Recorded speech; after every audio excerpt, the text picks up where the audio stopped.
Hey guys, this is Joshua Seth, voice of Tai on Digimon, and you're listening to Anime Secrets. Toku Secrets is a podcast run by the Anime Secrets website. Check us out at animesecrets.org for more anime, video game, tokusatsu content. Remember to follow us on Spotify, Apple Podcasts, YouTube, or wherever you listen to podcasts today. Oh yes, this is Goldar, and you're listening to Toku Secrets Podcast. Don't tune us out, tune us in. Welcome to Toku Secrets. Join us as we journey into the marvelous world of Super Sentai, Kamen Rider, Power Rangers, and many other Tokusatsu. Get ready for the adventure of a lifetime. It's Morphin time! Link to the Morphin. I'm Nathan Desai, the dazzling adventurer, Spoken Silver. I'm Patrick Allen, I'm Shinken Red. And I'm Ridwan Merchant, Gokai Red. And I'm Anthony Davis, also known as Kyoryu Green. And we're Toku Secrets. Let's go on. What's going on, everybody?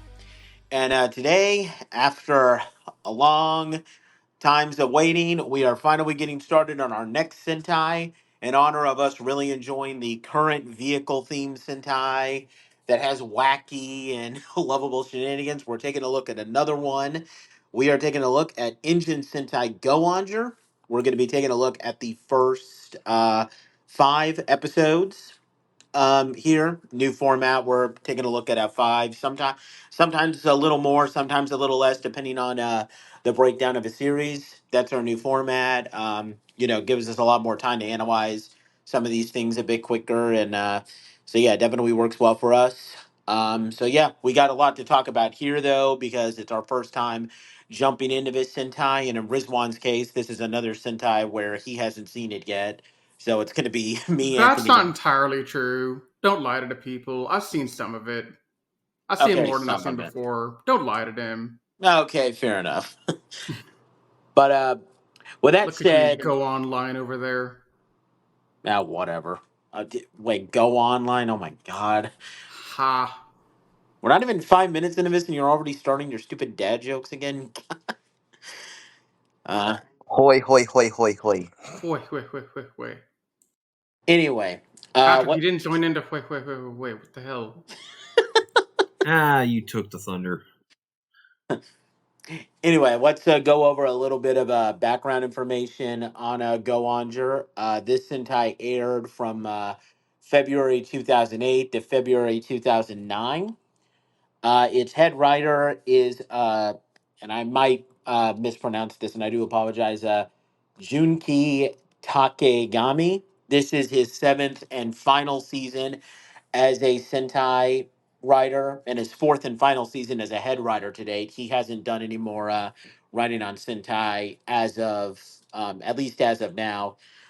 His previous writing credits as a head writer, he did Dingy Sentai Mega Ranger, pretty good to have on his resume. QQ Sentai Go-Go 5, pretty good, but then he's also got kind of a bad one. Hyakuju Sentai Gao Ranger, not a fan of that, but I mean, I'll give him credit. He did Mega Ranger, so I won't hold that against him too much. And he was also an assistant writer on Gingaman. Everybody knows how we feel about that one. Deca Ranger, and Bokinger, that's great. Um, and some of his non-Toku work, he's been a composer and writer for a lot of anime series. The ones that everyone knows, One Piece, Naruto, Ampaman, Pokemon, and Yu-Gi-Oh! So pretty cool. And He also, I have to throw this in there because I just looked it up while you're talking. He also did a screenplay for Inuyasha and Dragon Ball GT, which I thought was pretty funny. isn't GT kind of disliked by the Dragon Ball Yeah, I'm about to say he he loses points for being involved with GT. This is why I wanted to No, mention growing it. up, GT was not that bad. I mean, it has its bad moments. I'm not gonna lie to you, but I'm not gonna bash GT like I used to when I was younger. Anthony, you're wrong. Get over it. You're wrong. It's called an opinion, Riz. Dang it. Yeah, your opinion's wrong. Your opinion's wrong. Matter of fact, Oh boy, might have just triggered a little bit of an argument there. We will do a podcast on Dragon Ball ZT one day just to have this discussion. Oh, That would be please. great. Let's do it, please. I'll get Frankie. And finally, this Sentai was adapted into Power Rangers RPM, the last season of the Disney era.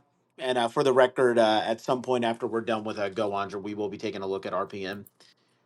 Oh, get ready.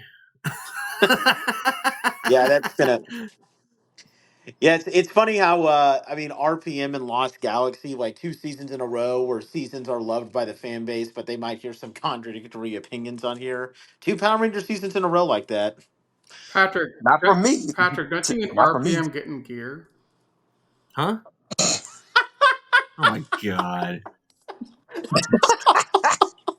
You've lost speaking privilege. That was Sit in the corner and perfect. think about what you've done.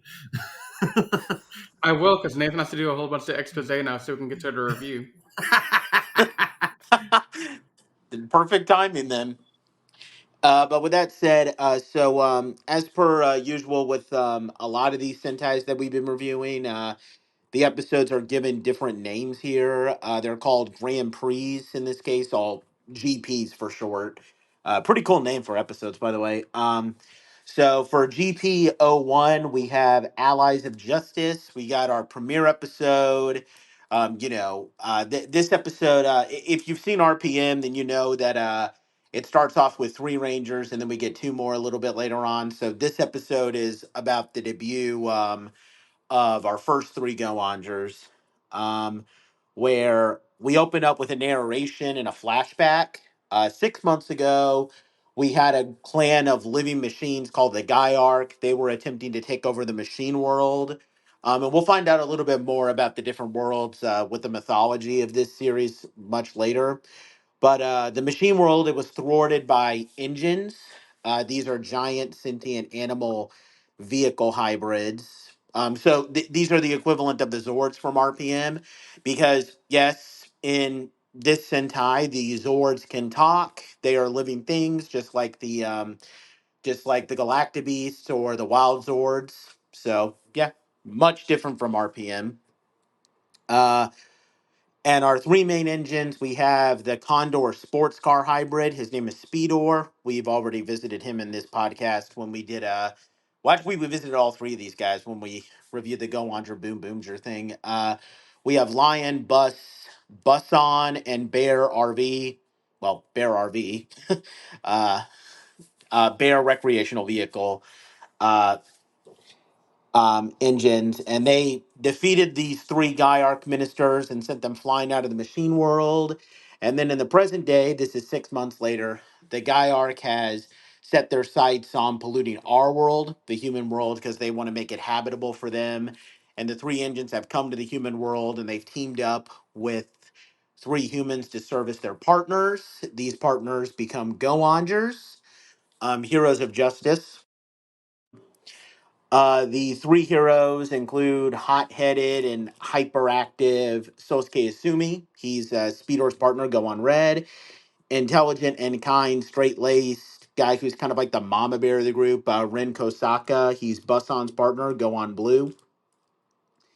And then we have our ditzy and clumsy yet bubbly and sweet Saki Royama. She is Bear RV's partner and Go on Yellow.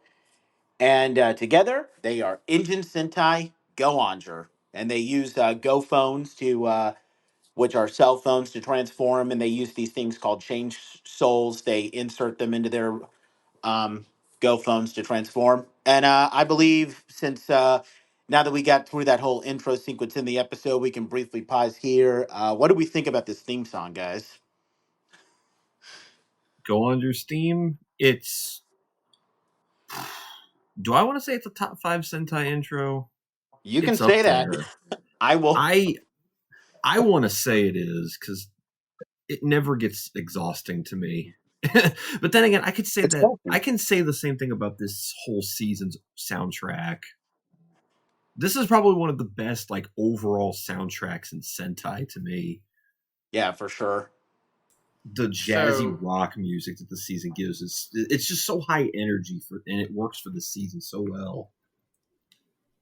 yeah, as most of y'all know, I listened to the theme once and I just hit skip going forward.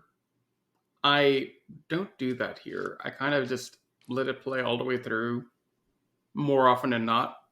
Now, if there's something like a two-parter, I'll skip through, but if it's just like a fun little filler or character development type story, I will happily listen to that song Mm-hmm.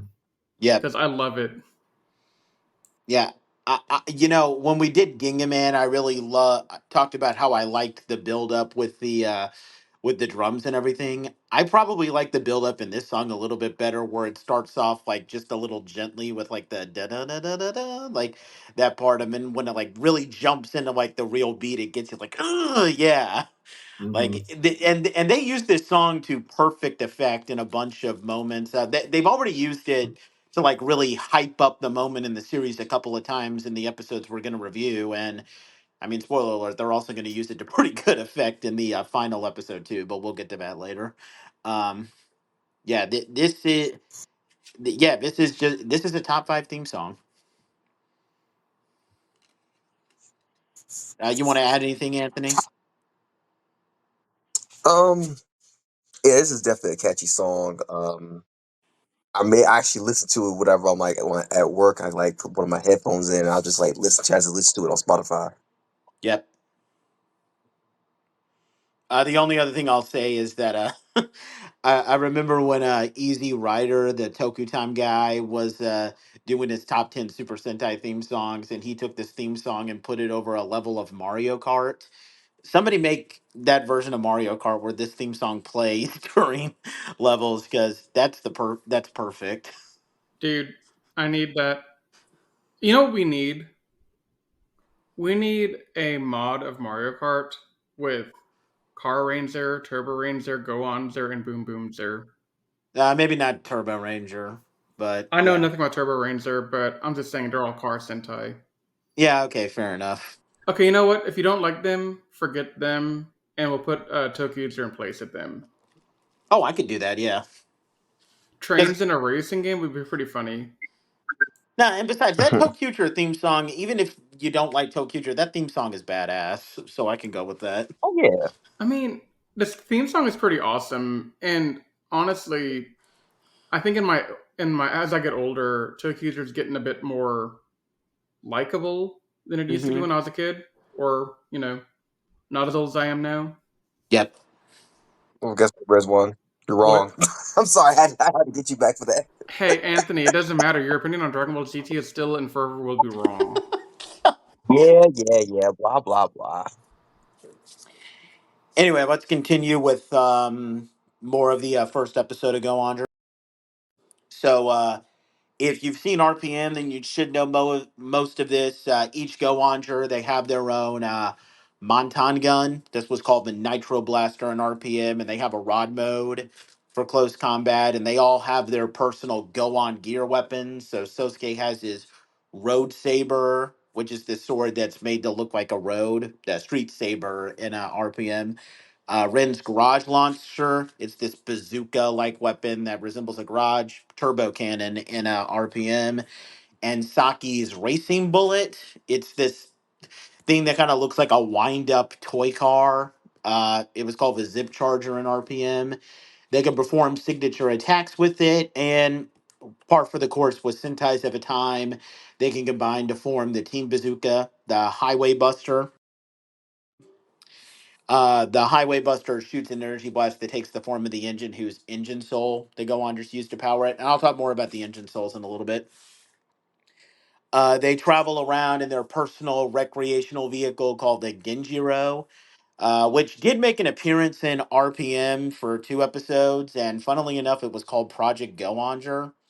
That was just a perfect little inside joke.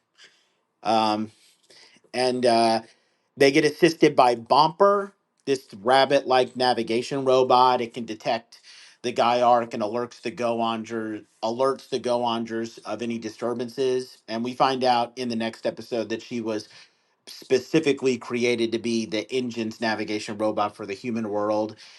And meanwhile, on the villain side, we have our three ministers, all of whom are dedicated to polluting the world in different ways. So we have Land Pollution Minister Yogo Stein, who was adapted into that Gold General Shifter in RPM. Air Pollution Minister Keaton Nadis. And by the way, if you think that these names sound ridiculous, just wait until we get to a future villain, because even the show Oh, makes fun of I how can't bad wait these to I names. can't wait to revisit that. Yeah, His name is that's so gonna be messed up that the hilarious. characters in the show couldn't even pronounce his name correctly. Yeah. But yeah, Keaton Nadis was adapted into General Crunch. Yeah, General Crunch. And then we have Water Pollution Minister Kega Leza, who's a face character. And I guess if you want to be technical about it, she's Tanaya Seven's counterpart, but not really, because they have different. It's not like it's not like how Vipra and whatever her counterpart was in. Well, okay, a more different example. It's not like how they took Leela's suit from Time Ranger and then just had some actress wear it in Time Force and called her Nadira. It's a completely different outfit. But yeah, she's the closest thing to Tanaya Seven. Their foot soldiers are called Uguts. They were the grinders in RPM, and they attack with these Moth-like fighter jets called Badoma, which were called drones in RPM. And when the Guy Arc's latest monster attacks, and they start throwing Badoma at them, the Go-Ongers. They so the Go-Ongers for a while, so they've been Go-Ongers for like at least 6 months, and they've learned that their engine partners can combine to form their true form, Engine. This was the high octane Megazord in RPM. Which, by the way, what do we think about Engine, guys? Our main mech. What do we think about that one? I love him.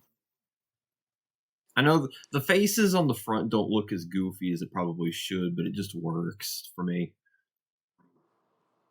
Yeah, this is I, maybe I debate over whether I like this or RV Robo better, but that being the Turbo Megazord. But this is definitely, I wouldn't say top five, but it's top 15 at worst for main mechs. Yeah, I would It could be probably in the put top RV 10. Robo. but I, I'd put but RV I Robo do ahead of Design recall me Wide. buying a completed version of this mech at the convention we went to, Nate. Oh, yeah, I did. And I did a full toy review of that, and everybody can see how much I like Engine there. Plus, I mean, it's not really super complicated either, because all you do is you just stack them on top of each other, and that's it. No complicated I little. think that's why I like it this much because it's one of those mechs that like it's better even when you combine the rest of the mechs with it. It continues to look better and better as it progresses. Yep. What do you think, Riz? I've been wondering that same thing for the last 2 minutes while I've been listening to y'all talk.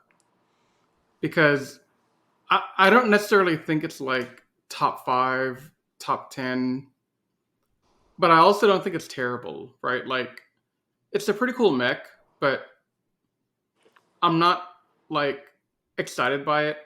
I'm not disappointed by it. He just kind of exists there, you know? Yeah. I mean, that's fair. I mean, and I guess if we want to be technical about it, it's not the main mech that came out before this, Geki Toja slash the Jungle Pride. That's probably a top five mech. So Yeah, I guess if see, you compare it Mhm. to that's a that, mech. That's a mech. I think one thing One of that the does few salvage, things that came good from that yeah, season. I will agree. Geki Toja being a lot more agile makes him pretty unique. But I think one of Yeah. the things that Yeah. salvages Engine for me is the fact that the engines have such lively personalities. Like we haven't had a chance to talk about Speed or Bustin' on Vera V yet, but they're full of personality. And the fact that this is just those three Oh, stacked yeah. on top of each other, it makes you care about it.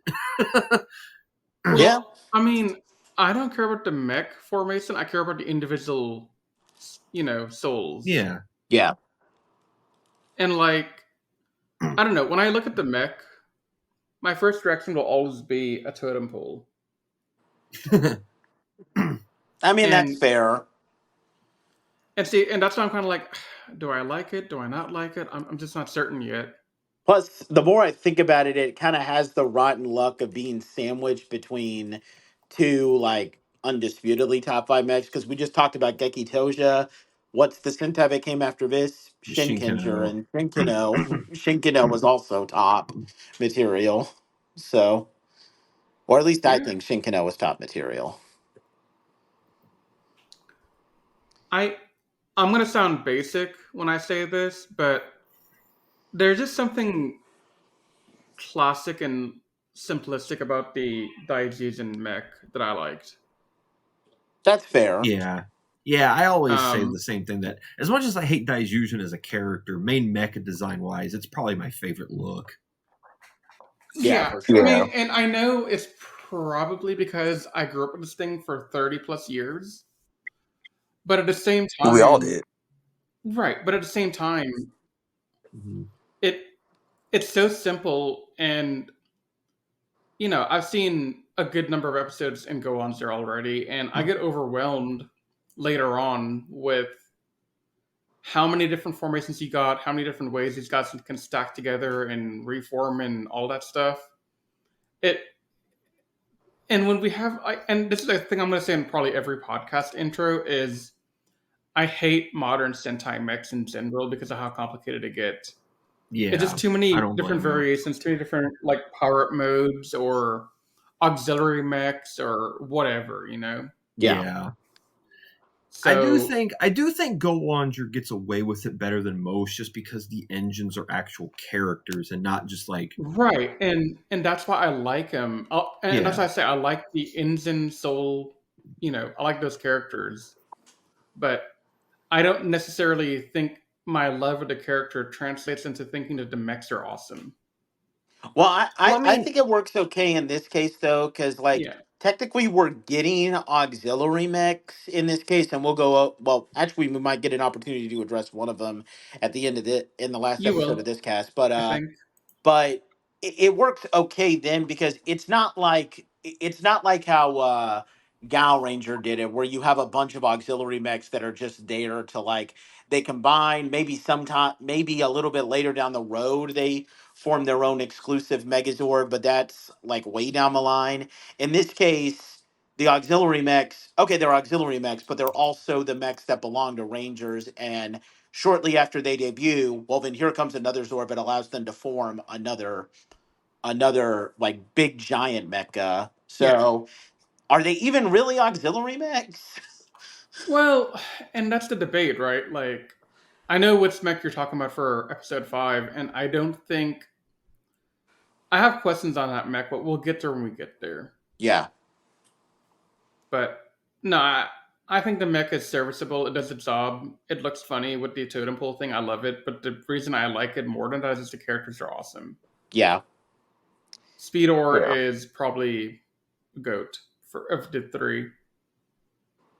Well, there's another engine that I might like just a little bit better, but we haven't seen him yet, and we won't see I him for a said little of the while. three. So, okay, fair enough. But You gotta listen to the words okay, that are coming out of my okay. mouth. Anyway, so to wrap up the discussion on GPO1, so the Go-Ongers, they defeat the Guy Ark's latest monster, and they are confronted by these two young men. There's a pizza delivery man named Honto Joe, and a police officer named Gunpei Ishihara. These two guys. Actually, he was a police officer, but I think something happened where he wasn't one currently. At least by the Okay, time the episode 1 aired, I mean. I think so. Yeah, okay, yeah, you probably got a point. But yeah, so we actually encountered them before, but the Go Ongers were just kind of trying to keep their distance from them, and they both approached them. They want to become Go Ongers, but then the Go Ongers they're not too kind. They're not sure what to do, so they get into Genjiro and they race off, and that's how the episode ends. That's a great ending. Also, And I'm gonna start off my comments by yep, saying I think it's pretty funny that we have two people who are going to join the team later on, and their names are Joe and Isisara in this case, because in Boom Boonzer, you have Isiro and Joe, and those are very similar names. Yeah, that That is is true. true. I I mean, just I just now And thought both about it when black I are was looking at cops. the last So names. What's that? and Black for I both said of them is an both black are ex-cop. cops. Yeah, Black's a cop in both Yeah, shows. yeah.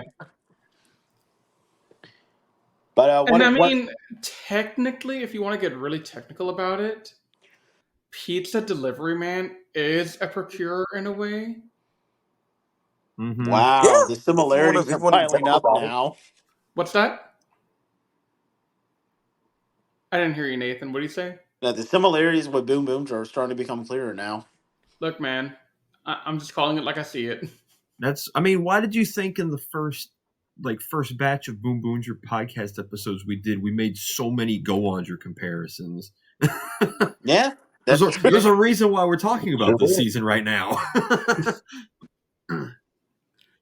Oh yeah. Um, but yeah, I just want to say this right from the start of it. Now, let me clarify. I'm not about to say that this is like the greatest Sentai premiere of all time because I, I'm not going to say that. But having at least a good chunk, honestly, having them all be Rangers at the beginning of the series, that's my preferred way for them to kind of start off a Sentai. Now, that isn't to say that like episodes where they all become Rangers in the first episode can't work. Because I mean, we just did Ginga Man and we all loved the Ginga Man premiere and they all become Rangers there. So it can work. But if you have them already be Rangers, that means that you don't have to waste time, with so much story of them finding and discovering their powers. And because you don't have to spend so much time there, you can dedicate more time to establishing them more as characters. You can use a future episode to explain their backstories. Like, there's plenty of time to do all that. You don't have to do all of that in the first episode.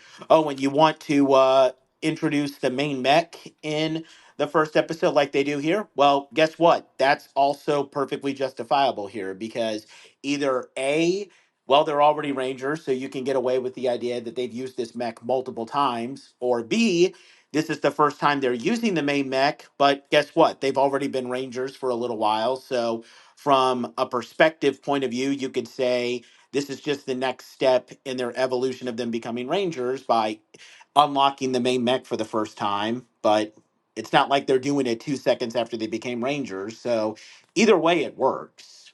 So And I'll even add this.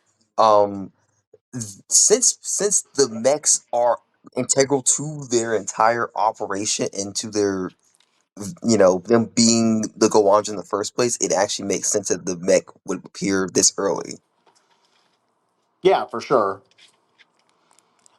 But I'm just saying now they do specifically say that this is the first time that they're using Ingeno here, but it's still fine because they've been go-ongers for at least 6 months. So, yeah, we can buy them having they've been fighting for a couple of months, and this is just them taking the next step in their journey as go-ongers by unlocking the mech, and we just by chance get to see that in the first episode. Yeah. Yeah, 100%.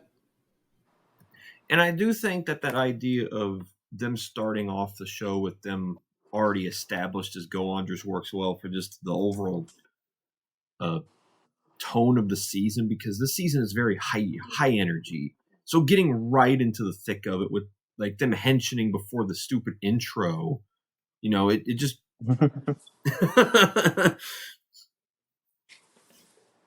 it just Yeah. works. This first episode is like full speed ahead, and that just sums up Go On in its entirety. Okay, Rail Raiders. You're not gonna get that one, Patrick. Too bad. It's good though. It's a good joke, though. Don't worry. But yeah, honestly, the more I think about it, the more I've kind of started to realize that like a lot of the Sentai premieres that I watch where they're already Rangers are ones that end up working a lot better. I mean, like Gokaiger, they're already Rangers in the first episode, and that one worked out pretty good. Bokenger's pretty good, and maybe it also kind of works a little bit with Shinkenger because if I wasn't going to pick the one where they're already Rangers in the first episode, I would also pick one where like Red is already active and it's all about him recruiting the other four, not the other way around. Because if it's just Red becoming a Ranger, then we know it's going to be Red centric, and that's not exactly going to be good. But yeah, this I mean this is probably I have nothing really bad to say because this episode we get all three of the main go-onders' personalities are shown pretty decently in their first scene. I They probably do a little bit better at establishing Gunpei's character more than Hanto's, but it works out pretty good. Like, there's literally nothing wrong with this premiere episode, honestly. But what do you guys think? Yeah. It's a very fun and unapologetic intro to the season. It sets the tone for the rest of the season really well. And honestly, that's what you Yeah. want a good Yeah. season to do. I still think, like you mentioned earlier, that Ginga Man has the best first episode in Sentai, at least out of the ones I've seen. But for a season that's more lighthearted, this works well. Yep. Yeah, I think I really enjoyed the episode a lot. I have no complaints about it. Um, I'm debating on if I want to make my comment here or in the character section. What do y'all prefer? You I can feel wait like till one of the, you. we can wait till the character section for that. Okay, because I do have a comment I do want to make that I think you're all going to enjoy. But yeah, I'm gonna give GPO one a 9 out of 10. Yeah, I'm going to go to 9 for that. I'm gonna give it a 9 too. Yeah, same. Right? All right, now we can move on to a GPO2 Reckless Guys. We get two new Rangers to debut here. We'll get to that in a second. So most of this episode is all about Gunpei really wants to become a Go-Onger. I don't have it listed here in the outline, but it's specifically because he wants to take a more active role in combating the Guy arc. And he kidnaps Bomper so that he can learn all about the details on their battle with the Guy arc. And it's here that we're given a little bit more background on the Go-Ongers, where the engines, because they can't survive for long periods of time in the human world, they've been split up into two components. So we have their engine souls, which are these computer chip like devices that have their little logo on them, engine cells in RPM. The engine souls can power the Go Wander's Manton guns. And um, Oh, and when they get inserted into the Go phones, they can communicate with the Go Wanderers via holographic projections. And then we have their little miniaturized versions of their bodies called the engine casts. And when you put the engine souls into the engine casts, they assume their natural giant forms.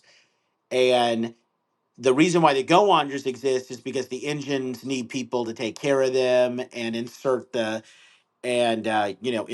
engine souls into their casts. That's how and with the engines and humans working together, that's what creates the Go Under suits, to also help protect them from danger. And it's also supposed to unlock an ultimate power that they need to stop the Guy arc. We find out in a flashback that Sosuke used to be a race car driver. Ren was a bus driver, dreaming of one day building his own racing machine. And Saki was a food vendor. And when the Guy arc first attacked, um, the three of them recklessly charged in to fight and protect people. And they were chosen to be Go-Ongers because of their hearts of justice. Pretty cool. And Gunpei and Hanto, they get inspired by this and they charge into a fight when the Go Wanderers are nearly cornered by the latest monster, and Bomper deems them worthy and gives them the new shift changers. These are wrist mounted Henshin devices that are themed after gear shift handles. and she gives it to them, and that allows them to become the new Go-Ongers. Gunpei is Go-On Black, and Hanto is Go-On Green.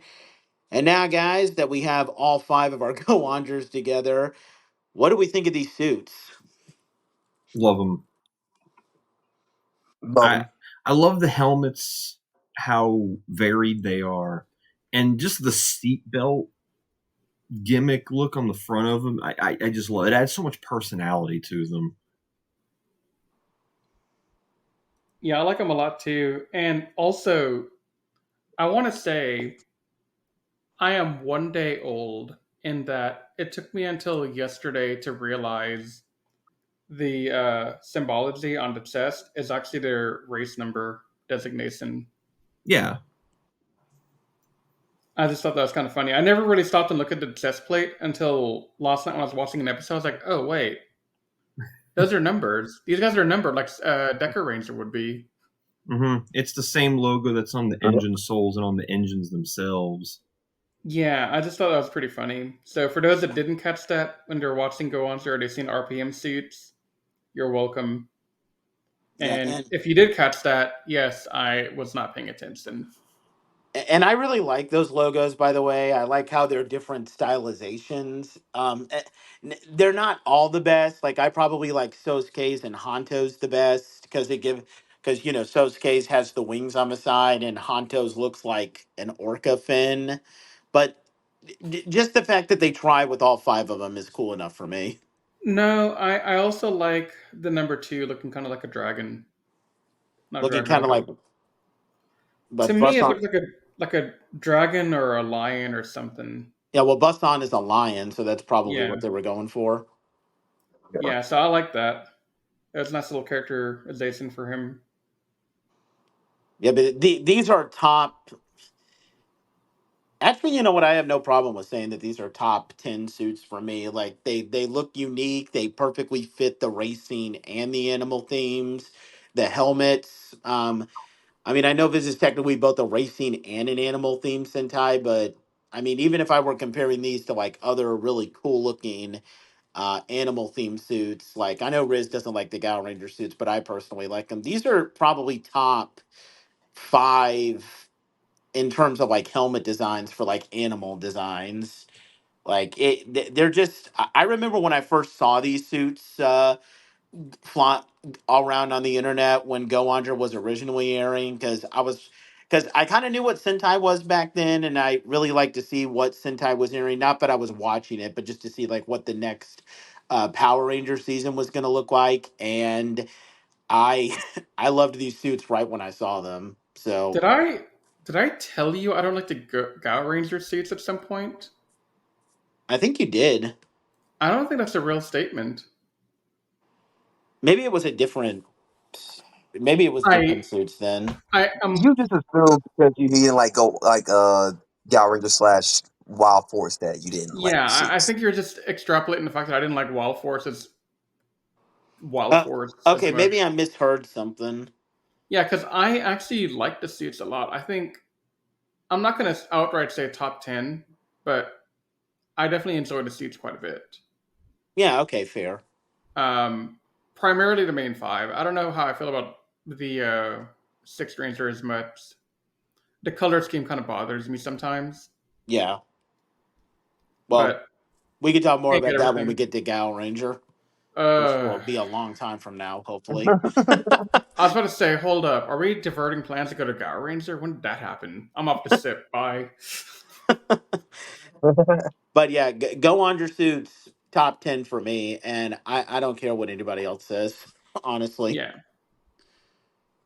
Um, but yeah, so and the episode ends with Gunpei and Hanto. They save a woman and her son falling to their deaths over a destroyed bridge, and the other Go-Ongers, they defeat the Gaiark's latest monster in Ingeno, and then everyone has a little group hug as our two Go-Ongers are welcome to the team. And what do we think about this one, guys? I'm going to start off by saying I probably am inducting Hanto into the club of really chill and cool guys that I want to get lunch with because Hanto is one of those kind of guys. I knew you would say that Oh about yeah. him. I just knew you would say that about him. Also, my other thing that I know is wrong because I'm further along the season now, but at this point, I was kind of half expecting Gunpei to make a run at being a pretty damn awesome, like, black in the same vein that guy was from Zetman. But Mm-mm. I don't think he'll hit the guy levels, but he's definitely pretty awesome. One Yeah, one thing definitely. one thing about Gunpei that I always liked about him, and this is just from the vague memories I've had because I only saw the season once and it was about like a decade ago, so some of the finer details are a Yeah. bit more Yeah, fuzzy on me. But Gunpei is one of those characters where he starts off like the most mature one, but then he kind of ends up becoming the most comedic relief character in the whole season because he's actually a bit of an idiot. This is why I I think the said that, Gohan just because rub I off don't on him. That's like probably some of his what characters really he did happens. later That they on. rubbed off on him. Yeah. I No, think the reason why he's the sometimes it most feels, huh? I think it's kind of meant to like because he's serious. That's what makes him comic relief. It's kind of similar to how Akira is in Tokuger, where you're trying to be really serious, but you're in such a wacky Sentai that there's no point in being serious. So, ironically enough, being the most serious kind of makes you the most hilarious in a way. I don't I don't think okay, so I definitely see the comparison of why you're making it, but I think Akira did a much better job at it. I Yeah, I think yeah, think Gum. I won't deny I that. mean, I think as the season goes along, we'll talk about it more. But Gunpei is one of those characters. Is it's not that that's the case, Nate. It's more of he's not as cool as he thinks he is. Yeah, he well, it's not even that. It's he goes from being this really aloof loner character who's just there to try and prove himself as the go on black. And I was hoping that he would take a couple of episodes where he'd have the powers and he'd appear and then he'd go away and not really interact with the team all that much. But I mean, from almost the get go, he's with the team throughout every wacky hijink. He's never like really distanced himself. He's never really tried to be like, haha, I'm better than all of you people. No, he just kind of went along with it. And I was like, okay, you had the potential to be really awesome. And I'm kind of sad. But this is all like future talk we can get to later on. Yeah, Yeah. but just to bounce off this, there is a character you'll end up liking later. Then, Okay. Right. We'll talk about that later on. yeah, we will. You'll know exactly who he is when we see him too. Okay. I'm wondering if I Um, already saw him or not now. but yeah, I don't think there's much we could say that I need to say about GPO2. I kind of wish that that Gunpei and Hanto's first tension was a bit more epic because it's kind of done in a more clumsy way where like they do it while they're on a motorcycle instead of like showing the full like hand movements and all that. But I mean, aside from that, it's just kind of a continuation from the previous episode because we established them in the first episode and they want to become Go-Ongers, and here they become Go-Ongers, and it's perfectly serviceable. But I don't think there's anything else that we could talk about without going into like character depth, I guess you could say. right. Nah. Yeah. But I mean, I'd say this one isn't as good as the previous one, but it's still pretty good. I'm looking. I mean, I was still very much invested, so I'm probably looking at an 8 for this one. Yeah, I think that's I was reasonable. going to say an 8 as well. Yeah. I think we all gonna say 8. Cool. All right, now let's move on to GPO3, um, which is basically kind of a little continuation of Go On Green and Go On Black joining the team, where there's a little bit of infighting among the Go-Ongers because Gunpei is wondering if they are the main three, not Hanto included, pretty much questioning on whether or not they're good enough to be heroes. Just two things to note about this. Gunpei and Hanto, they get their own Go-Onger weapons in this episode. We have Hanto's bridge axe, turbo axe in RPM, and Gunpei's cow laser, rocket blaster in RPM. They can't use their Monton guns because they don't have engine partners yet. But speaking of that, at the end of this episode, Bomper detects two new engines quickly approaching Earth. What do we think about GPO3, guys? It's a very simple episode, but I do like that it shows that even though Sasuke and company aren't very mature most of the time, they are good at this job.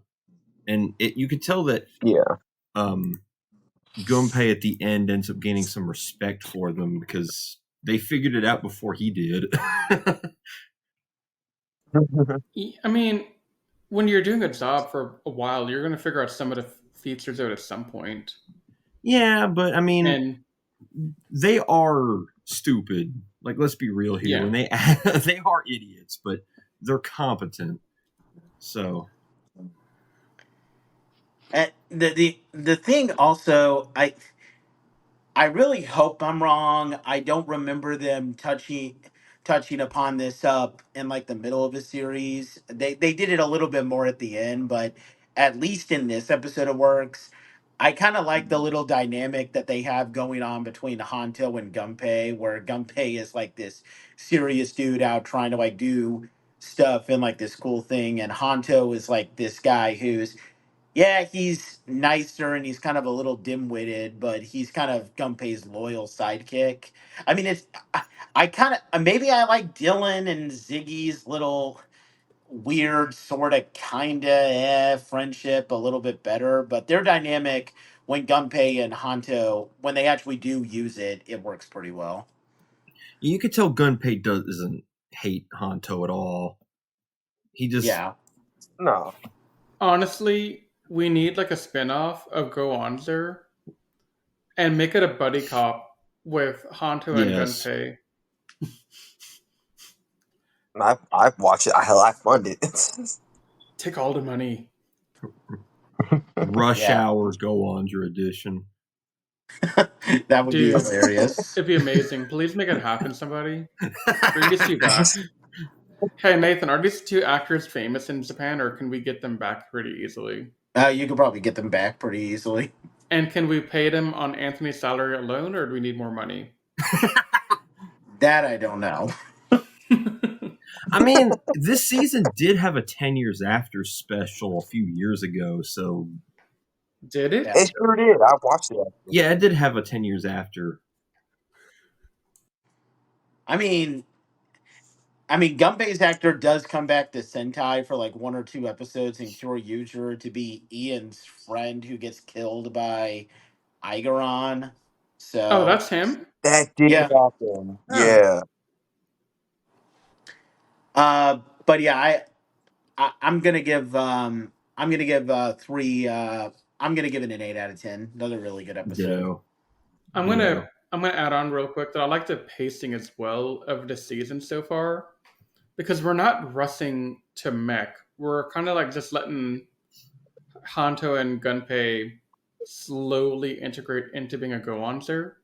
So first they get Henson, now they got weapons, and then next time maybe they get an engine. Who knows? Mhm. Spoilers for next episode. Have fun, Nate. Also 8 out of 10. Yep. This one's definitely 8 out of 10 too.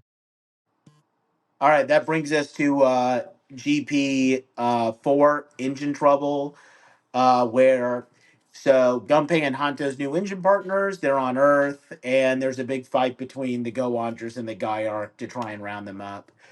We get the formal debut of the two new engines. We have Hanto's Orca motorcycle hybrid Burka, the tail spinner from RPM. It was actually called it that they were saying it was a shark in RPM, but it's an orca here. It doesn't work. I kind of go into a bit more detail on why you can't pass that off as a shark when I was reviewing the Gumburo toy.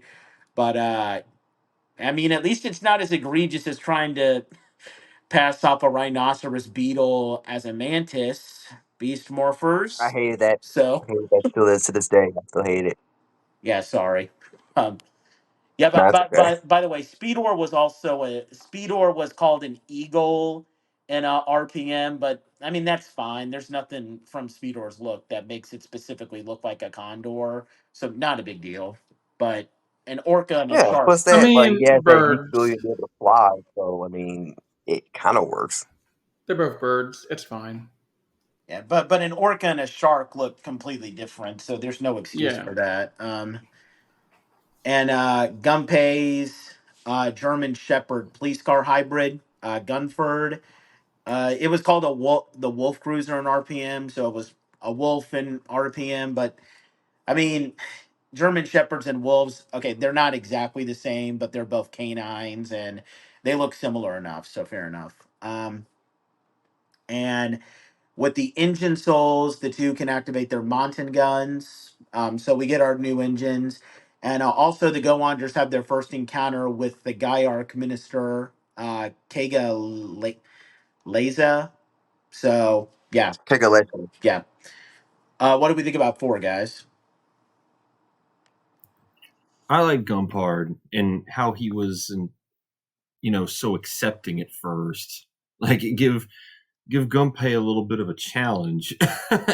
And I love one of the things I like is that this season does give me a lot of Digimon vibes with how the engines and the Go-Onger partners are like almost set up to be like perfect partners because Gumpart and Yeah. Gunpei are the two harshest of the 5, so they end up giving each other crap immediately. But then Hanto and Brika are super peppy, so they instantly get along amazingly. And it's like this with the all 5 of them, and I just love this dynamic. It makes everybody so like it makes all these little interactions is one of the things that makes the season so fun. Yeah, there's an episode later on that will cover, I think, in batch 3 or maybe 4. I don't remember where it happens, but it's a really good parallel to Digimon with Sosuke and Speedor. So Mm-hmm. just have fun looking forward to that when we get there because that's a really fun episode. And when I say fun, I mean your gut's gonna be rinsed. That one moment from this episode that made me really laugh was when Gunpei is trying to get Gunford's engine from the little kid, and he offers him candy in exchange, and he thinks he's being all cool and suave. That was That's hilarious. creepy. It's like Yeah, the like I creepiest thing said, you can do. like I said when we were talking about the last episode, he thinks he's cool, but he's a bit of an idiot because he did not think that out well at all. He never realized it, as far as I can No, he remember. did. And he's doing it like he's doing like this drug deal. Like, hey, you give me these drugs, and I'll give you like this, and I'll give you $1 million. It's like, hey, kid, come here. You give me that, and I'll give you this candy. Whoa, red flags, dude. Red flags. Red It flags. didn't help that he was You in a know, trench coat with shades on. Like, come on, you're just asking for no, it trouble. didn't. Yeah, I was like, dude. I will say we can get to this more in a character development, but I do want to plant the seed here first. I I often wonder, did we mess up by giving Burka to Hanto and Gunper to uh, Gunpei? Because I feel like Burka and Gunpei would have had some wild adventures, and Gunford would have kept Hanto in line. I mean, look at the other 3. They're all similar. Like Sasuke Yeah, and Speedor are just on a sugar high all the it's Tai and time. Agumon. Yeah, exactly. And then Ren and Yeah. Busson are the more logical ones, and Saki and BRV are the girls. I mean, I hate that to make it that simple, but that's essentially what it is. I mean, I Okay, guess. Kanaya 7. I guess. But what do we want to give this one out of 10? This is a 9. I love the dynamic between the two of them and their engine partners, and how they're, how it's just the immediate like gold mine of interactions we get. It's good. 9, simply because it had trench coat. And that Yeah, part attracts Yeah, me. I'll definitely give it a not. 9. And Anthony? I said 9. You Cool. must not have heard me. All right. All right. Our last episode for this batch, GPO5, Sometimes Mom, um, which is a filler episode revolving around Hanto and Rin, where Hanto is going around doing personal work and he's putting it before his Go-Onger duties. And Rin comes to his defense, trying to defend him while everyone else is, constantly criticizing him. We find out here that Gunpei and Hanto can combine their weapons to form the Junction Rifle. It was called the Turbo Plasma Launcher in RPM. Same thing as the Highway Buster. Fires an energy blast shaped after the engine whose soul is used to power it. We also learn of the concept known as engine armament, which allows Engine O to link up with other engines. So Burka, in this case here, it can combine with Engine O to form Engine O Burka, where it gets armed with something called the Burr Cutter, which is like this pizza cutter like weapon. Uh, and yeah, that's all the info for this filler episode. What do we think about this one?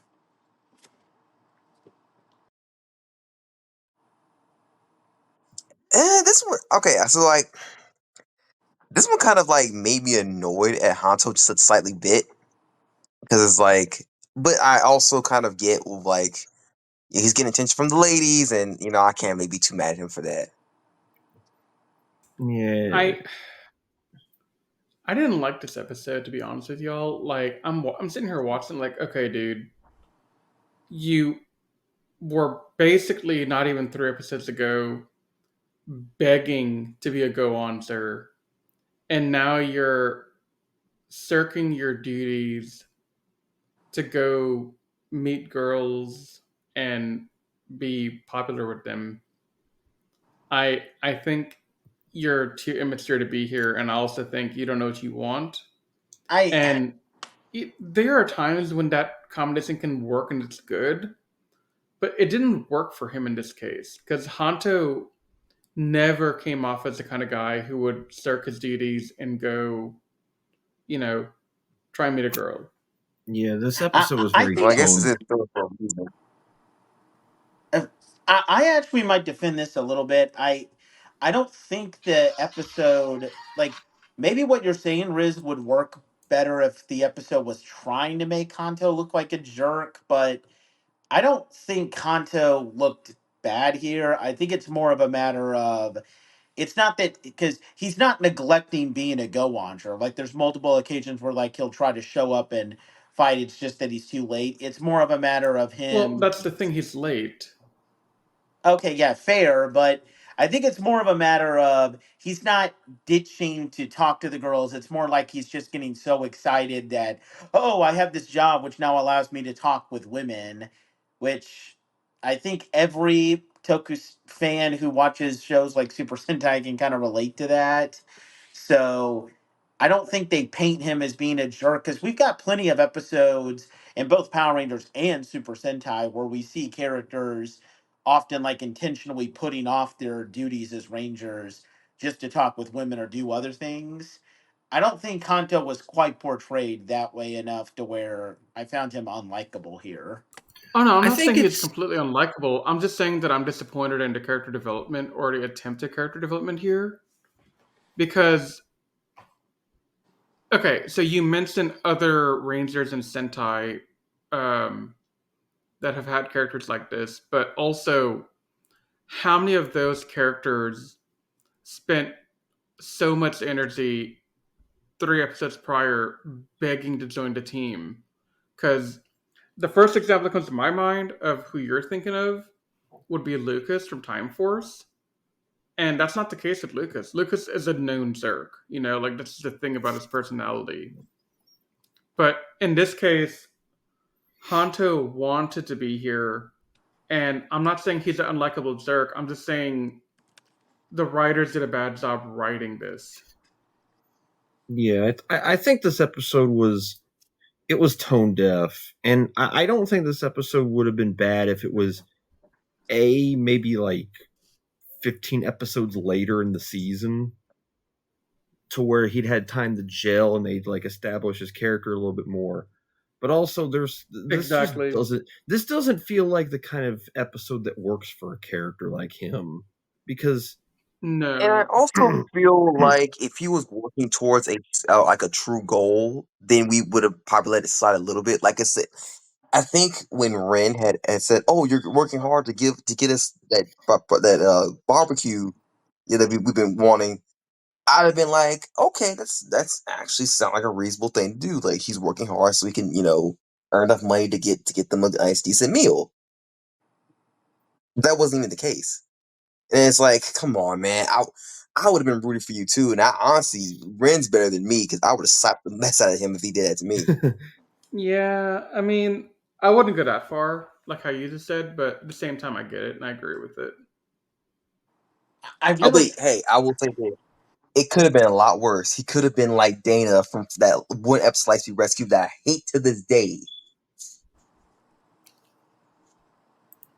I really liked Ren in this episode, though. Like Ren being kind of. I mean, a lot of people tend to describe him as being like a mama bear type of character, and I think that's the case. Like he's defending Honto, even though he kind of fell for Honto's little r- lie that Anthony just mentioned. But I. Mm. I think something that might redeem this episode a little bit is how it portrays Ren, because he's just a general nice guy. Oh, You know, yeah, this episode made me love Ren. This is like the episode where I was Mhm. like, okay, so Ren is a really awesome character. I can definitely gel with him. At this point, I was like, okay, Hanto, bro, I don't know what to do with you, dude. I have to see more of you to understand you, which I will, luckily my perceptive on him changed again later on. But right now, I'm just kind of like, the writing, it bugged me. It really did. But it gave Ren a good opportunity to shine, but at the expense of Hanto, in my opinion. what do we want to give this one out of 10? 7. Yeah, I think that's appropriate. I had it ranked a little bit higher before, but I might peg it down a little bit because um, maybe I would still. I'm actually going to give it an 8 just because I still really like Ren, but I I didn't get as bothered by the stuff that you said about Hanto. But the more I think about it, yeah, taking the stuff more into mind about how. Yeah, he was kind of begging to be a go-onger before it. Now here he is doing a complete 180. Yeah, that's a fair criticism. Yeah, it could have been handled a lot better. They could have written this in such a different way. Yep. Like if they had Yeah. just said Mhm. something like, "Okay, I'm making up crap here because this doesn't happen in the season so far," but let's say Hanto had like a sick mother and he had to earn money to take care of her, and that's why he had to go to the part-time job. That would have been really awesome. But literally going off to meet girls, and that's why he got the job. That's an ick. Yeah, I'd probably give it a 6. Like it's just a See, whatever. see, I was gonna go with the 6 originally, but then I thought you would say I'm being too mean. No, if You anything, know, I'm probably the one that hates this episode the most out of all of you. you know what? If you can give a 6, I'm gonna give a 6. Dang it! Okay, I was I'll being stand nice by because my of original you. score. succumb to peer pressure, everybody. That's the lesson we learned here It's today. not peer pressure when I wanted it first.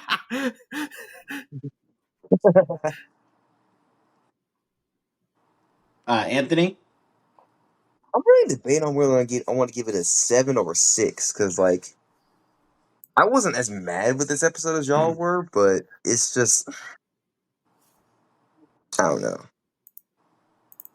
I'll do a 7 just because I still think Brandon was like very good in this episode. Okay, that's fair. Okay.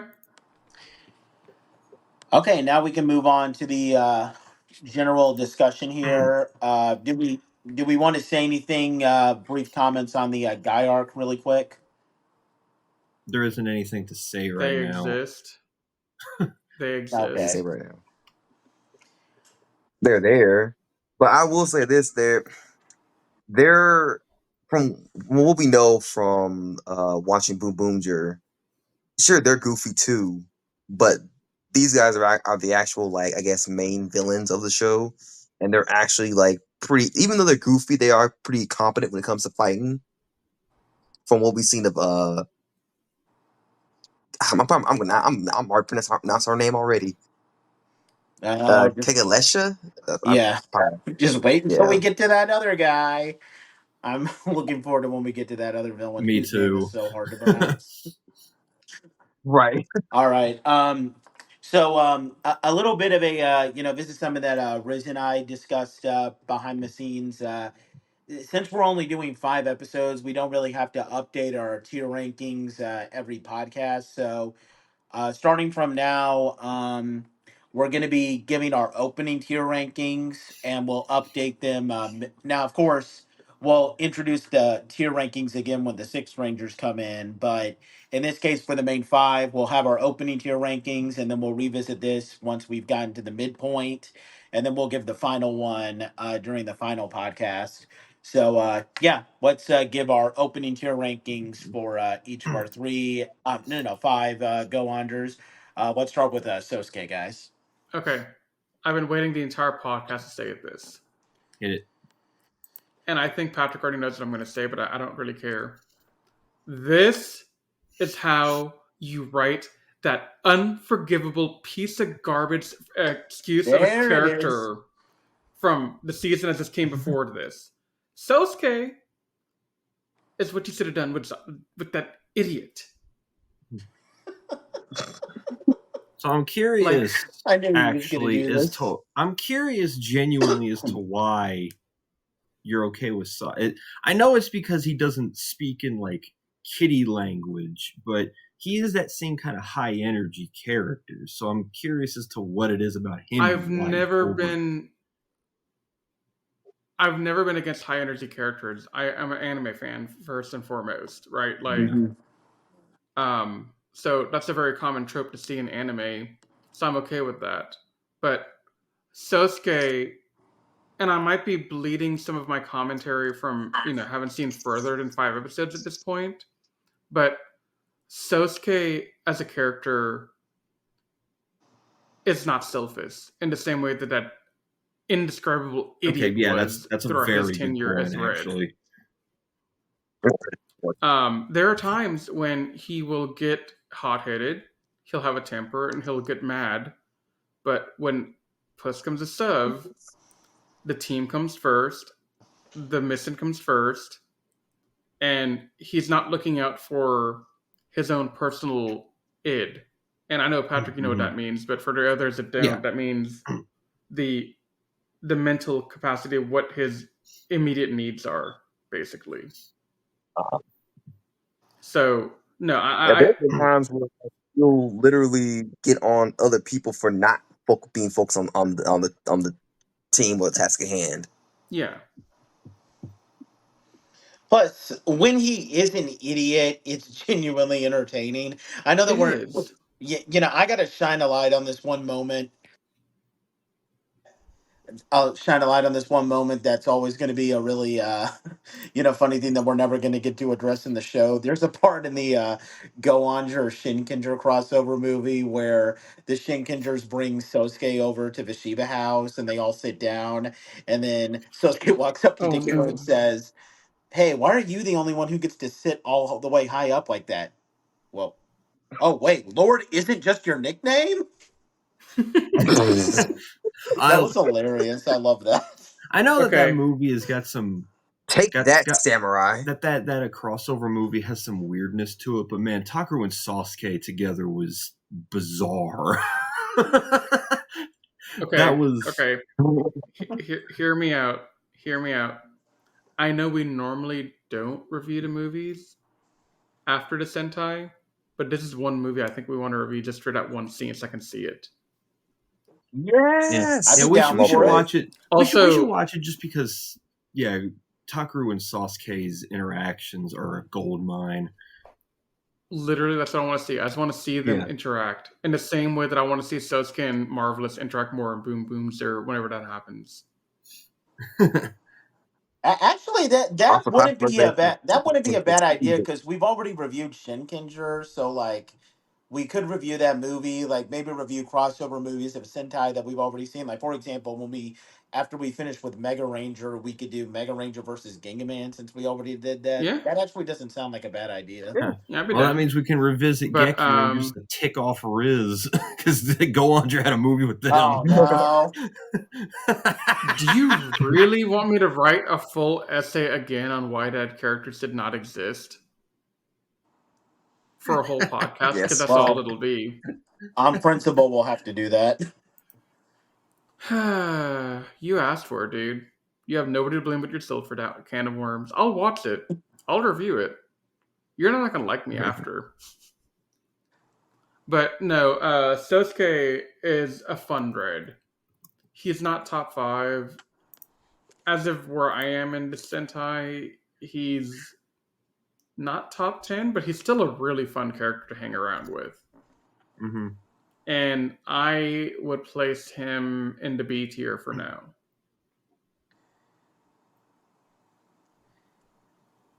I'd probably have him as an A tier. Not just because he's an entertaining character, but also because the clumsy kind of dim-witted but lovable red. Well, okay, not all of them are lovable. Like they obviously just wanted to be like, hey, isn't John just so lovable? Well, no, he's not. Like there are characters that they try to go with the lovable route that it doesn't work. Sosuke and Sosuke is one of two that really makes it work, the other being Hurricane Red. But I actually think that he works a lot better than Hurricane Red.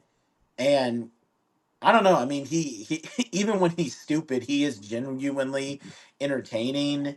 That's why I would have him as an A tier. How would you describe King? I don't think King is an idiot, just a little too carefree, I guess you could say. That's what I was kind of wondering because I always thought of him as more of a careless, carefree type guy, but leaning towards being an idiot type of character, but not to the same degree.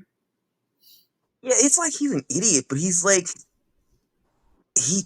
There are things where he does where he's not an idiot though. It's weird. Right. Honestly, That's why I was like, hang on, let me ask that question real quick.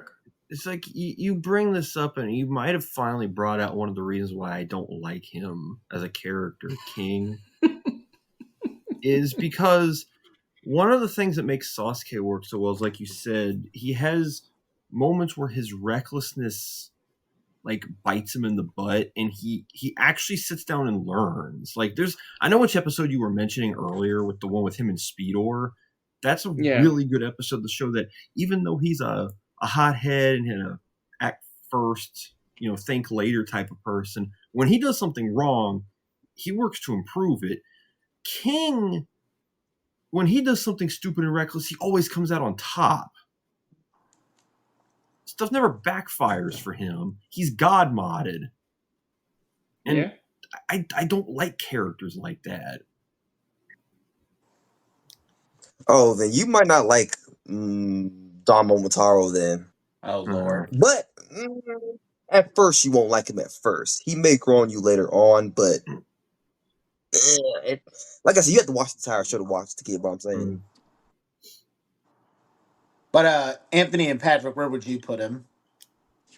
Let me see. Out of the Reds I've seen, I do think he is an A. Because I stated this when we talked about Geki Ranger that I don't particularly like the hyperactive Red Ranger archetype because I think I don't like that archetype for who's supposed to be your main lead character in a Sentai season like this. But the way they present him just works better than any other to me. Yeah, true. Because I myself, I don't like them in a constant role. If you give me like one decent one, which you gave me Shikuru, that's great. I love that. But I like Sosuke too. He manages to get give me good reactions from him. Okay, fair. What do we want? So now let's move on to number two. Blue. Ren. What do we think about Ren, guys? For tiers.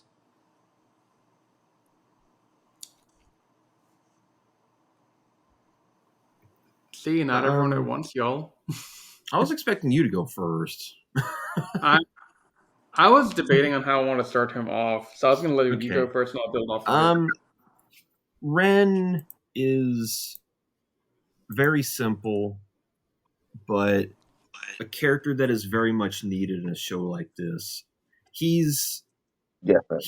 he's I think he's the logical Sasuke, I guess is a way to put it, where they're the same kind of carefree, but he's more tame and logical about everything instead of punch it in the face like Sasuke is. And I think it's a nice like 1-2 punch at the top of this team's roster. Yeah. He's probably one of the most unique blues that I've seen because when it comes to Blue Rangers, I would say that there's at least in the Sentai's case, there's like two extremes when it comes to blues. I would say that like you're either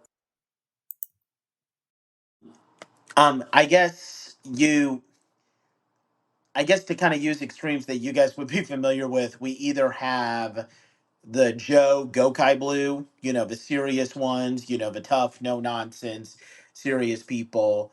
And then we have the I guess the example that you guys would know the best, and I'm sorry I gotta mention this guy, Don from Jew Ranger, like the one who's just kind of a comic relief, and kind of annoying too, in all honesty.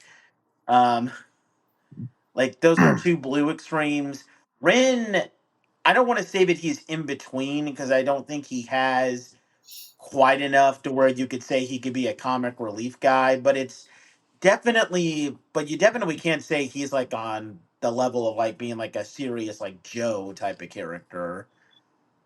He- I think he's a good balance. Like he's definitely one of the more unique blues, which it's really ironic because when I was looking up some stuff about RPM for our future podcast, and I heard that um when Ari Borland was auditioning to play Flynn, um Mhm. they weren't actually holding auditions for Blue because the producers felt that Ren had no personality. I don't know what show the producers were watching because I definitely get the personalities from Ren.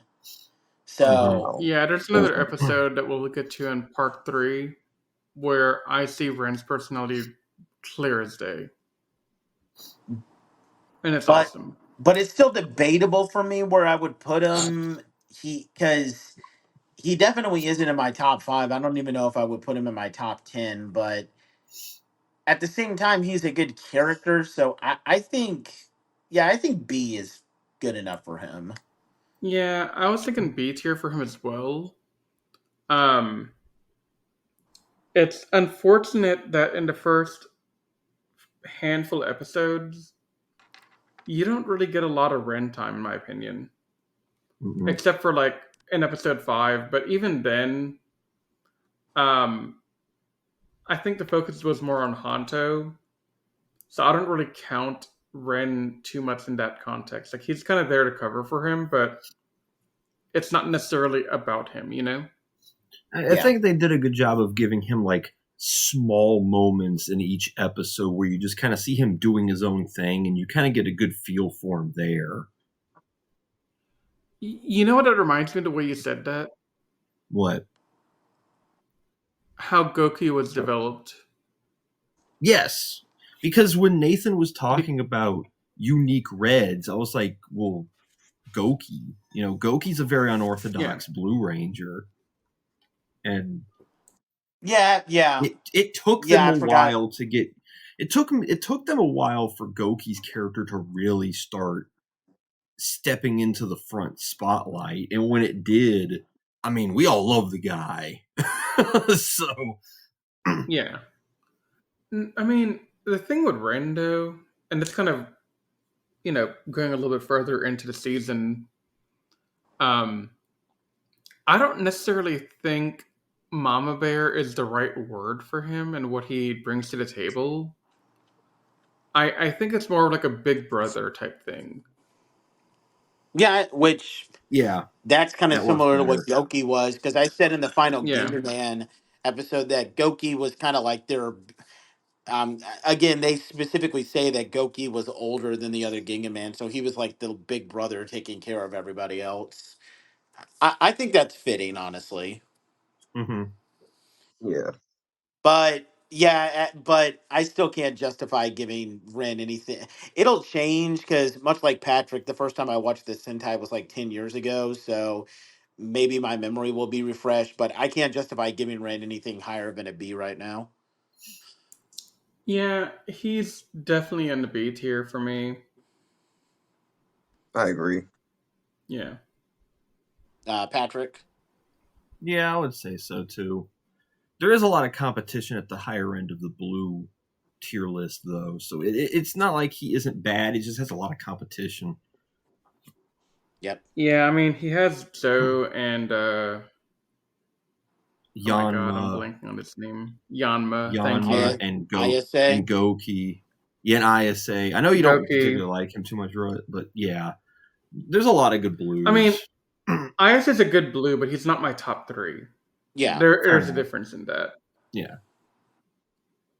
Speaking of people who have pretty high up competition, what about Saki and Yellows? Okay, so Saki is just adorable to me. I knew you would say that. Like, Yeah. okay, what I am I think gonna we say do that next, too. Patrick? I don't know. It's just like she reminds me a lot of the Yellow Ranger that precedes her in Kotaha, where she's just a little softy and you don't want anything bad to happen to her. There's a lot I of Yeah, think you're that's talking about the one similarities that between. I think you're talking about her successor, not her predecessor, because Thank her you. yeah. Yeah, predecessor yeah, but was. Her you know what I mean. predecessor is meh. Yeah, her. Yeah, but you know what I mean. Yeah, Kotaha and her. There's a lot of similarities where she's just like the innocent one that you don't want anything to have bad happen to. Yeah. I mean, to me, at this point, if we're talking just initial impression, I don't think Saki really did a lot in the first 5. She didn't. I mean, at the point I'm at, I can think of quite a number of things he's done that I liked, but nothing in the first 5 that really stuck out to make her anything more than like a B tier. Yeah, I agree with Patrick's assessment that she's very similar to Kotoha, but I probably prefer Kotoha a bit more because I find her character Mm-hmm. to be a bit more relatable. Yeah. And I mean, Riz, as you were saying during a Ranger Stop and Pop, I'm a total Kotoha simp. So, I mean, that's just how I am. So, You I know, do. uh, the first step to recovery is agreeing you have a problem. yeah. I do say, But just from the little bit I do remember of the season, Saki does get better when Mew gets introduced. So I think yeah. we'll get Mm-hmm. much more out of her later.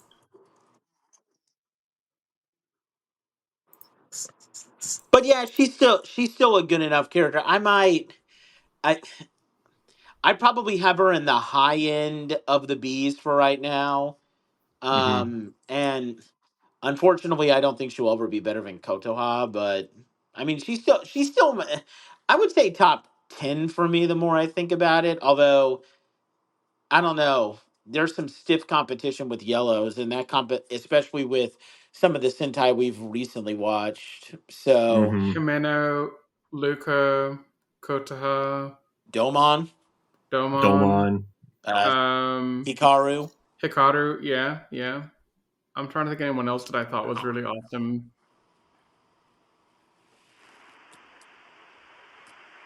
No, that's the ones that I would think of right away. But I'd say high B, low A for right now. Yeah.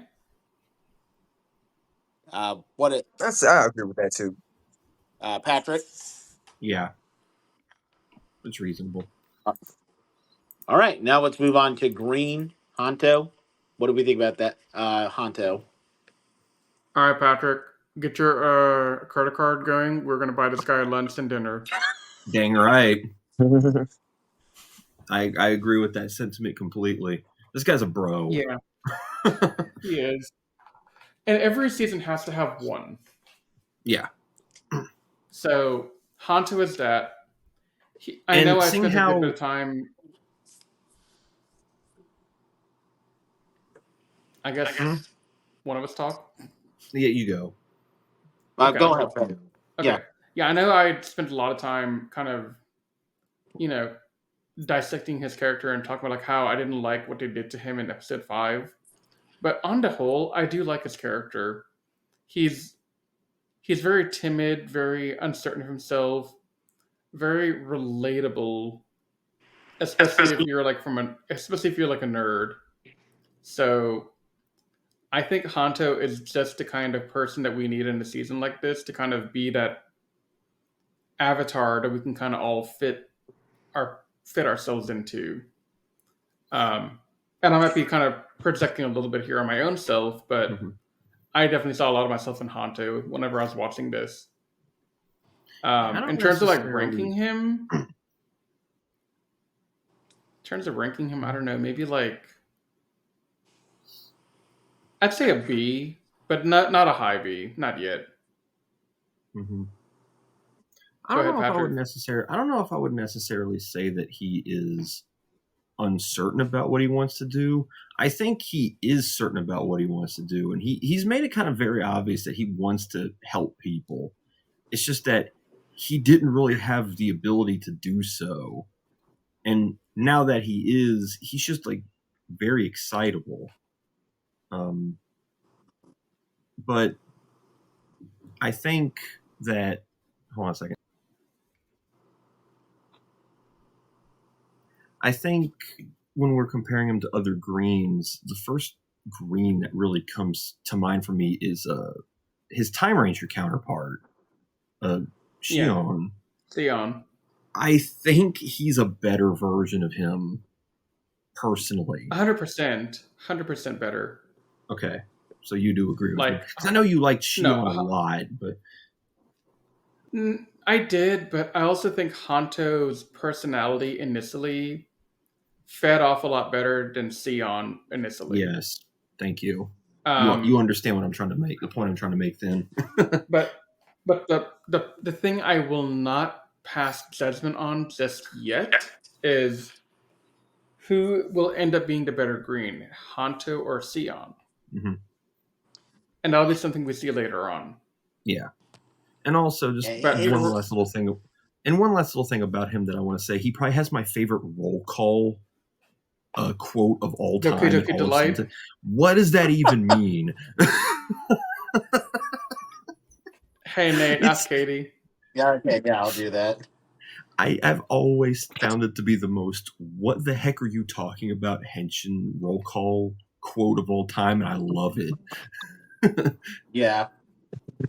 Yeah, I'm gonna be honest. Like, I didn't tell this to Riz largely because it didn't really matter, and also because I'm not gonna do 3 Sentais in a row where I talk about how you're gonna hate this character, and then it turns out that we all like it because I've learned my lesson from doing that. I didn't dislike Kanto when I first watched this Sentai. I actually really liked him. I just thought he was the weakest of the Go-Ongers, but at the same time, that's not saying much because I liked all of the Go-Ongers and thought that they got good enough development. It's kind of like saying that Kaguragi is the weakest of the King Ogers. Yeah, but he's still a really good black. I had the similar sentiments toward Hanto. So, yeah, but he might actually, if anything, I think Gunpei might take his place as being my weakest character, but we'll see how that works from here on. But I would probably say that Hanto is a high B just because he's kind of he's not quite on Sosuke's level of being a lovable idiot, but he's kind of, he's kind of dim witted, but you can relate to him. And yeah, He could probably end up being a A tier green at worst when we're done here. Oh, I absolutely. I'm gonna go a spoiler, but I think Gunpei is my weakest link of the first five initially. Right now, yeah. Yeah. Right, as of like the first five episodes, I think he's the weakest link in the five.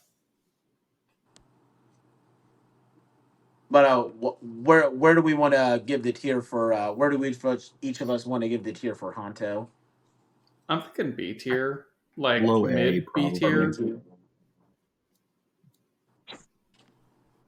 Yeah, I'll give him that too. Oh, Pat, I put in the chat what it actually means. Japanese onomatopoeia that represents fast-paced heartbeat, like singing multiple times, like he's having a pause. That makes way too much sense now that you say it. That fits him perfectly because he is a very peppy, upbeat, optimistic character. So Yeah. no, that makes me like it even more. There you go. Yeah. All right, let's wrap this up with our Black Ranger Gunpei to finish this up. So, like I said, like 5 seconds ago, this is probably the weakest link in my opinion. Um, I don't really understand why Nathan 10 years ago thought that Hanto is the weakest link because quite clearly Gunpei is the weakest link. Yeah, Gunpei was Um, probably my second weakest character, honestly, like compared to Hanto. So even when I first watched this, I had issues with them. and you know, the sad part to me is normally when you have like a core three and you have more people join later, you end up liking the new additions more than the main cast in some of those cases. Like, at least that's my opinion. But in this case, Gunpei just bored me. He didn't really have anything unique. He was kind of getting stagnant even after. Like in the first episode, I thought, okay, he's gonna be pretty fun. I'm gonna like him. He's gonna be that strict badass cop.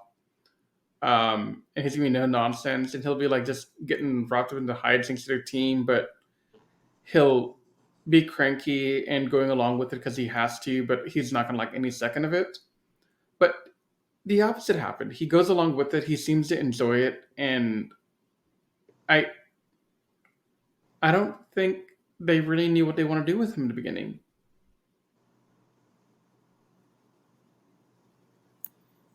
Yeah, he definitely feels like I think that's fair. Yeah, he feels like the missed potential character initially. I actually kind of liked him Yeah, better when he's like, just kind of like the serious guy. he's Because sitting now really he just seems like, serious. Mm-hmm. Like, okay, so I haven't seen this Sentai in close to 10 years, but I was hoping he'd be somewhat similar to Ian. Mm. That I would don't have know been if a you could say yeah, better. that makes Ian was super serious. What's that, Nathan? I, Ian wasn't really super serious, though, was he? I okay, so 10 years ago I thought he was, but I can't remember too much of him now. Honestly, I no, feel he like. The wasn't. serious one was Soji. Mm-hmm. I Honestly, mean, you though, could say that Ian was serious due to his rivalry with, Igaron. Yagaron. I do think that Ian is a good comparison of what he could have been, where he is like the more. He does have a serious approach. He's a little bit more suave, but he has his dirt moments to him. He just was more Yeah, and that's what I was smooth hoping about it. for. Yeah, he was just more smooth about it in Kyoryuju compared to Gunpei here, where it feels like his goofiness is more so due to writer's incompetence more than just him inherently being a goofball. And see, you hit the nail on the head for me, Pat, because Mm-hmm. I couldn't put my finger on what it was I didn't like, but you're right. It's the suaveness is missing. Mm-hmm. Like if he was suave, and the same way that Ian was, and in my opinion, Guy was pretty suave too for a lot of the stuff he did, and Mm-hmm. Jetman. if he had kind of captured more of that kind of personality, he'd have been a solid character. But Yeah. he didn't do it. He floundered a lot, and he even where I'm now, I don't really see him improving too much more beyond that. But we'll see.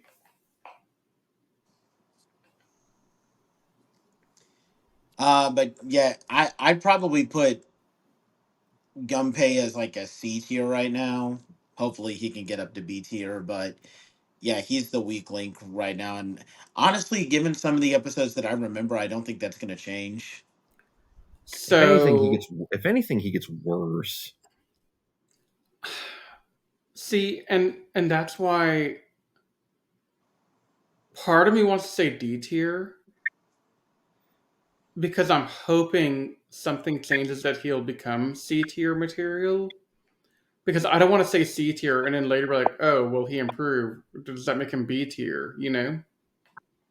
Mm-hmm. Mm-hmm. That So makes I think I'm sense. going to toss him into D tier for right now and see what happens. I don't know where I want Fair. to put him, to be honest with you. Yeah, I kind of want you to put him in C tier for now. So, like, just to, Okay. Do He we? he just needed to copy a little bit more from Black Condor, and he would have been great. Yeah. But okay, to wrap up, do we have any additional, thoughts we want to give on Go Onger as we're, just for early thoughts before we decide to wrap up here? I forgot Nah. just how fun this season is. There's not many dull moments in this season. It's just so high Hey, energy all the time, and it makes it hard to hate. hey, Patrick, I didn't forget. Didn't forget what. I didn't forget how fun it was. Because you just started watching. Yeah, exactly. I mean, like I said, it's been 10 years since I've seen this, and I remember Yeah, liking it, but it's been so long that I didn't quite remember what it was about it. And I'm watching it right now, and I feel like I'm just a kid enjoying a good time, you know? it's a fun time. It really Yeah. is. I just there's a lot of weirdness, and I love the weirdness in the Sentai. Oh, yeah. For sure. Uh, but yeah, that wraps up this one. Just a bit of a quick breakdown. Like I said, we're not going to be doing our tier rankings in every podcast now. So this will be where we stand. We have Sosuke generally at kind of A B range, Ren is B, Saki B, Hanto B, and Gunpei kind of the C D range. So we'll revisit this when we get to the midpoint. Next tier rankings will be when our six rangers come up and we have our opening tier rankings for them.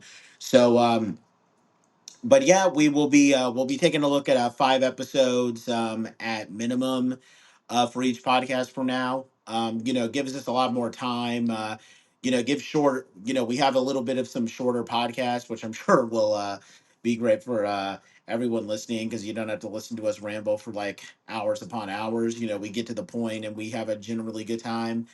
With that said, we thank you guys so much for taking the time to listen to us. We will see you guys next time. We're going to be taking a look at GPs 6 through 10, and we'll be revisiting Boom Boomer soon as well once we get to a point where all the episodes are available. So, yeah, point is, we are here in Go Onger. We're having a good time, and we will see you guys next time when we continue. But until then, bye for now. If you enjoyed listening to the Toku Secrets podcast, please check us out at animesecrets.org and follow us on all our social media pages such as Twitter, Facebook, and Instagram. And also feel free to check out our other podcasts, including Anime Declassified and the Jedi Squadron. You can also leave us any feedback you'd like to offer us directly on our website. If you're listening to this on Spotify or iTunes, we thank you so much, and please leave us a rating out of 5 stars. If you're watching this on YouTube, please subscribe to our channel if you're not already subscribed, and leave any comments down below, as we love to take the time to read comments left on our channel and give our fans, shout-outs. If you have any seasons of Super Sentai, Power Rangers, or other Tokusatsu shows that you'd like for us to check out, please don't hesitate to say so in your feedback. With all that said, we thank you so much for taking the time to listen to our podcast, and we will see you next time as we continue our never-ending journey through the world of Tokusatsu. But until that time, you all stay safe, we love you, and may the power protect you.